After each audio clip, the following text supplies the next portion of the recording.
नमस्कार। स्वागत है आप सभी का।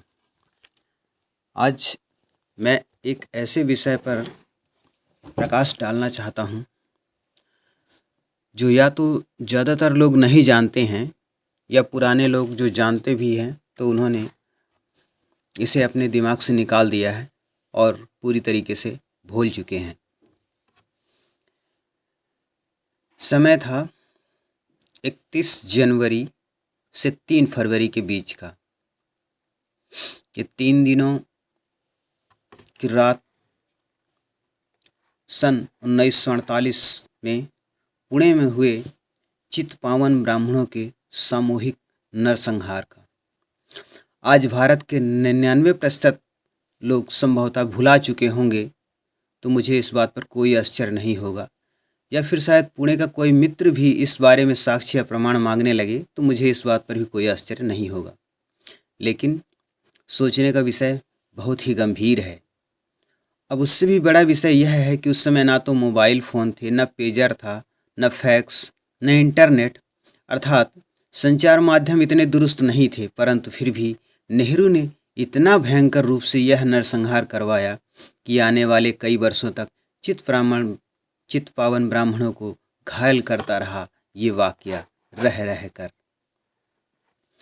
राजनीतिक रूप से भी देखें तो यह कहने में मुझे कोई झिझक नहीं होगी कि जिन महाराष्ट्र के चित्पावन ब्राह्मण संपूर्ण भारत में धर्म तथा राष्ट्र की रक्षा हेतु सजग रहते थे, उन्हें वर्षों तक सत्ता से दूर रखा गया और जाकर 67 वर्षों बाद कोई प्रथम चित्पावन ब्राह्मण देवेंद्र फडणवीस के रूप में मनोनीत हुआ।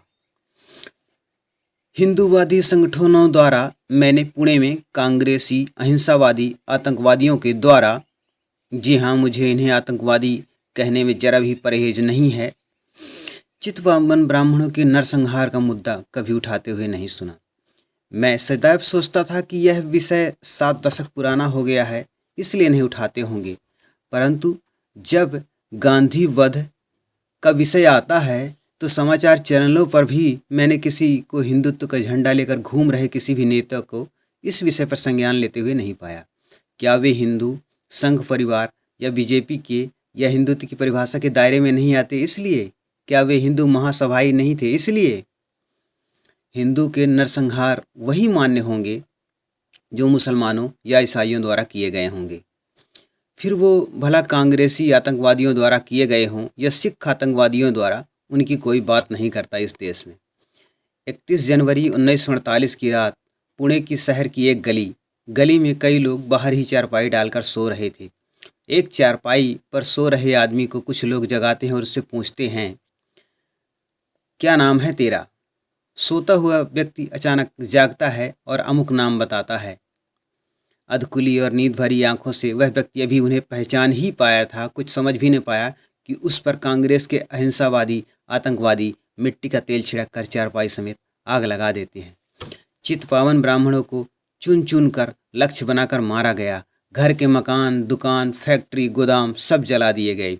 महाराष्ट्र के हजारों लाखों ब्राह्मणों के घर, मकान, दुकानें, स्टॉल फूंक दिए गए। हजारों ब्राह्मणों का खून बहाया गया।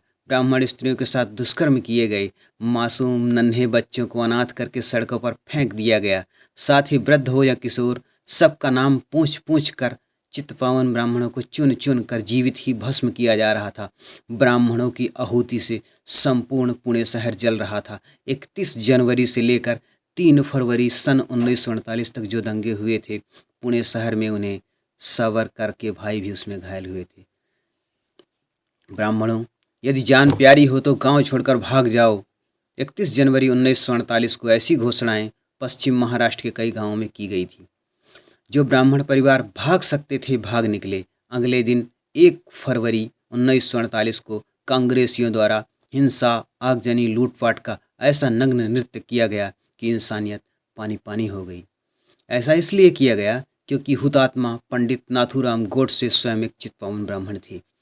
पेशवा महाराज वासुदेव, बलवंत फड़के, सावरकर, तिलक, चाफेरकर, गोडसे, आपटे आदि सब गोरे रंग तथा नीली आंखों वाले चित्पावन ब्राह्मणों की श्रृंखला में आते हैं, जिन्होंने धर्म की स्थापना तथा संरक्षण हेतु समय समय पर कोई न कोई आंदोलन चलाए रखा, फिर चाहे वो मराठा भूमि से संचालित होकर अयोध्या तक, अवध, वाराणसी, ग्वालियर, कानपुर आदि तक क्यों न पहुंचा हो। पेशवा महाराज के शौर्य तथा कुशल राजनीतिक नेतृत्व से तो सभी परिचित हैं।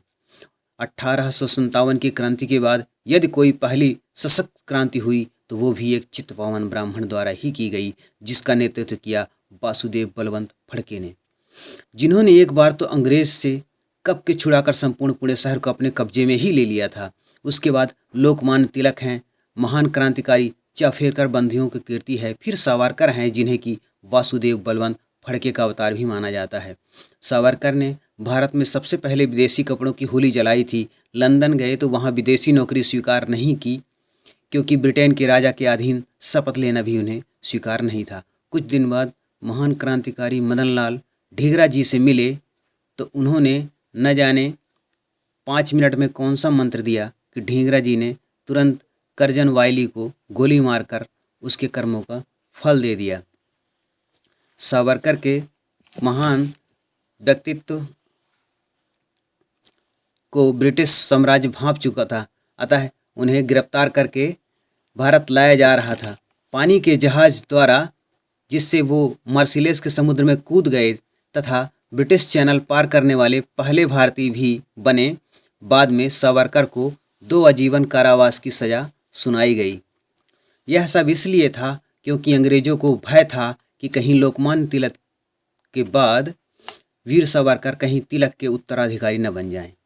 भारत की स्वतंत्रता हेतु इसीलिए शीघ्र ही अंग्रेज़ों के पिठलग्गू विक्रम गोखले के चेले गांधी को भी गोखले का उत्तराधिकारी बना दिया गया। देश की जनता को धोखे में रखने का कार्य आरंभ किया। 2 आजीवन कारावास की सज़ा की पूर्णता के बाद सावरकर ने अखिल भारत हिंदू महासभा की राष्ट्रीय अध्यक्षता स्वीकार की तथा हिंदुत्व तथा राष्ट्रवाद की विचारधारा को जन जन तक पहुंचाया। उसके बाद हुतात्मा नाथूराम गोडसे जी का शौर्य आता है।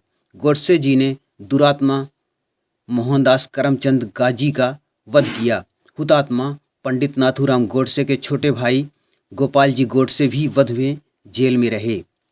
बाहर निकलकर जब उनसे पूछा गया तो उन्होंने पुरुषार्थ और शालीनता के अनूठे संगम के साथ कहा, गांधी जब जब पैदा होगा तब तब मारूंगा।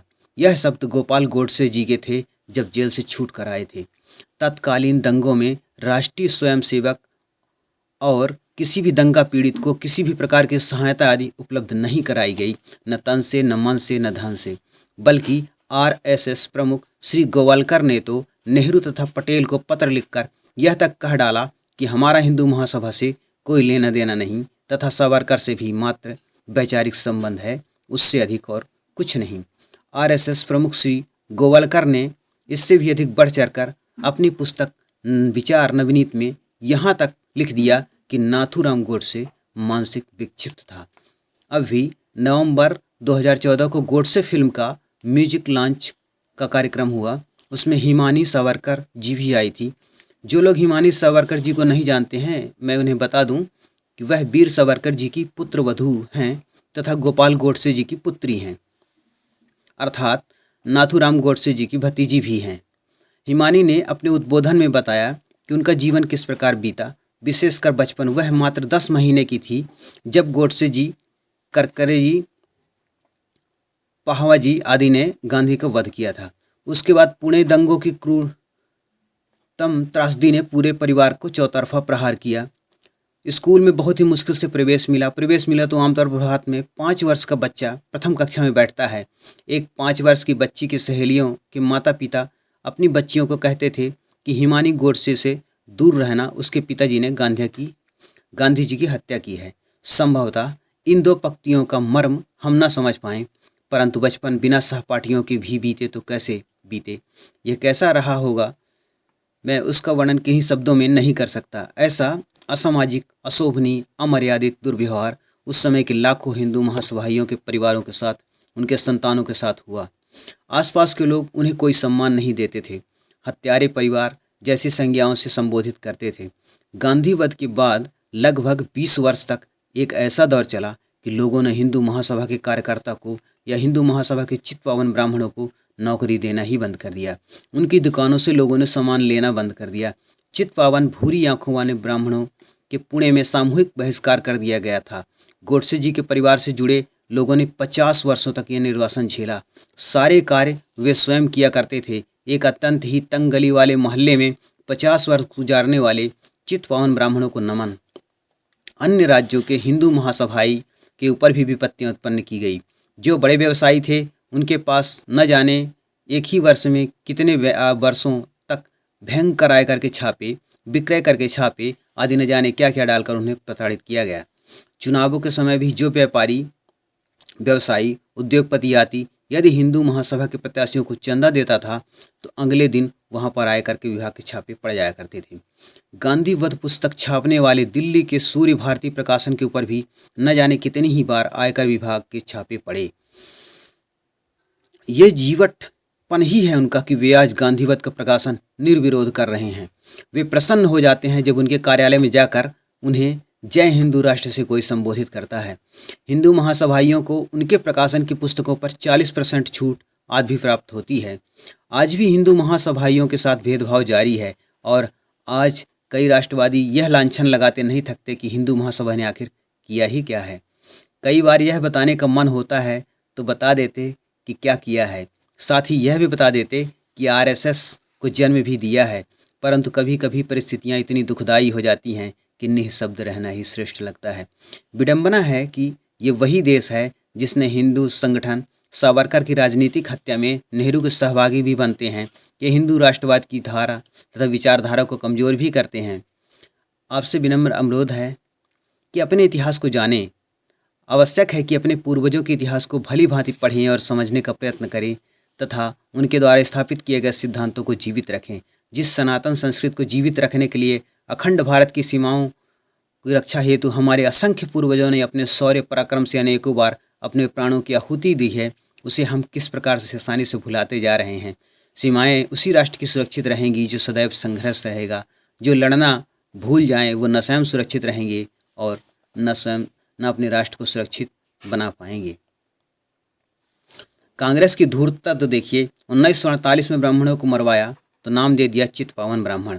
1990 में ब्राह्मणों को मरवाया तो नाम दे दिया काश्मीरी पंडित, ताकि बाकी परस्त ब्राह्मणों को कहा गया तुमको क्या, वो मारा गया, वो तो चित्पावन था या काश्मीरी था। और इससे बड़ी धूर्तता क्या होगी कि कांग्रेस इसके बाद भी ब्राह्मणों की पार्टी कहलाती रही और चौथी पीढ़ी भी आज जनेऊधारी बन के घूम रहा है। इसी के साथ हम आज का अपना ब्लॉग समाप्त करते हैं। नमस्कार, आपका दिन शुभ हो।